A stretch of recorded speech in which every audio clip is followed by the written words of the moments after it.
Bismillahirrahmanirrahim. Assalamualaikum warahmatullahi wabarakatuh.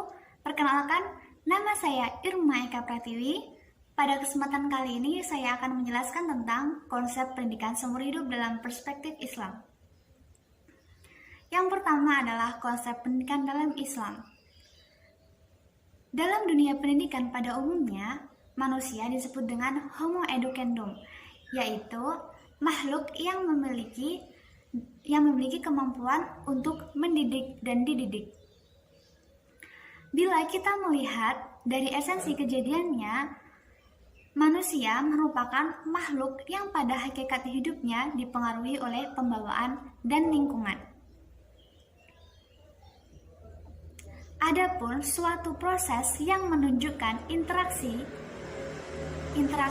keduanya dan bertujuan untuk optimalisasi dua faktor tersebut dinamakan dengan aktivitas kegiatan pendidikan. Islam telah mempunyai bangunan teori yang fix untuk menjelaskan tentang pendidikan dan manusia. Hal-hal yang berpengaruh terhadapnya, makna potensi fitrah secara umum telah dijelaskan di berbagai ayat Al-Quran ataupun hadis, di antaranya yaitu pada surah Ar-Rum ayat 30. Artinya, hadapkanlah wajahmu dengan lurus kepada Allah Subhanahu wa Ta'ala, tetaplah pada fitrahnya, tidak ada perubahan pada fitrahnya, itulah agama yang lurus. Tetapi kebanyakan manusia tidak mengetahui. Quran Surah Ar-Rum ayat 30. Yang kedua adalah pendidikan seumur hidup menurut para ahli.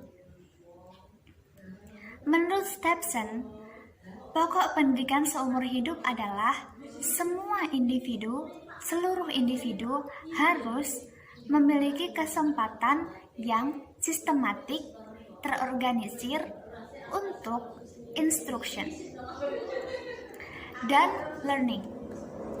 Di setiap kesempatan hidup mereka, adapun tujuannya dalam menyembuhkan kemunduran akan pendidikan sebelumnya untuk memperoleh keterampilan baru, meningkatkan keahlian, dan meningkatkan kepribadian tersebut. Menurut Silva, pendidikan seumur hidup berkenaan dengan prinsip pengorganisasian yang akhirnya memungkinkan pendidikan untuk melakukan fungsinya, yaitu proses yang menuntut perkembangan individu dalam garis besar haluan negara GHBN.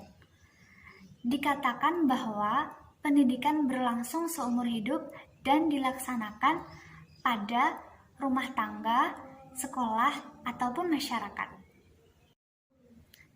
Dari pendapat para ahli di atas, kita dapat menyimpulkan bahwa pendidikan seumur hidup adalah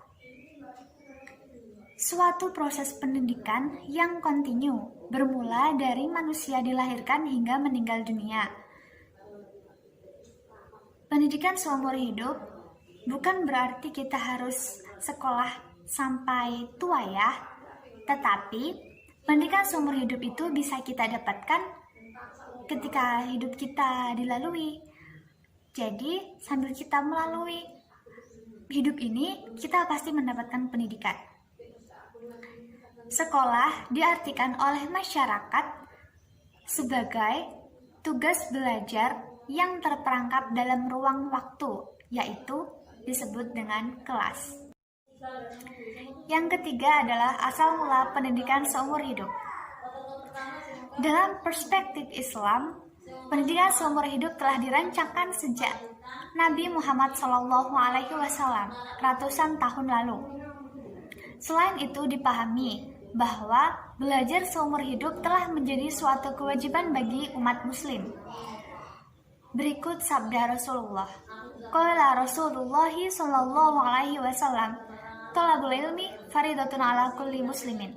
Yang artinya, menuntut ilmu, pengetahuan, hukumnya wajib bagi semua umat muslim. Hadis riwayat Ibnu Umar. Dari hadis tersebut kita dapat menyimpulkan bahwa pendidikan seumur hidup memang telah menjadi suatu aktivitas kewajiban bagi semua umat muslim. Tetapi pada umumnya pendidikan seumur hidup baru dipublikasikan oleh UNESCO sekitar 1970, yang mana pada waktu itu UNESCO menyebutnya sebagai Hari Pendidikan Internasional, International Education Year. UNESCO dan lembaga lainnya mulai melihat problem-problem tertinggalan. Kemiskinan hanya dapat diatasi dengan pendidikan dalam format yang menyesuaikan kebutuhan. Cukup sekian penjelasan dari saya. Kurang lebihnya saya mohon maaf yang sebesar-besarnya, karena kelebihan datangnya hanyalah dari Allah dan kekurangan murni dari saya. Sekian, terima kasih. Wassalamualaikum warahmatullahi wabarakatuh.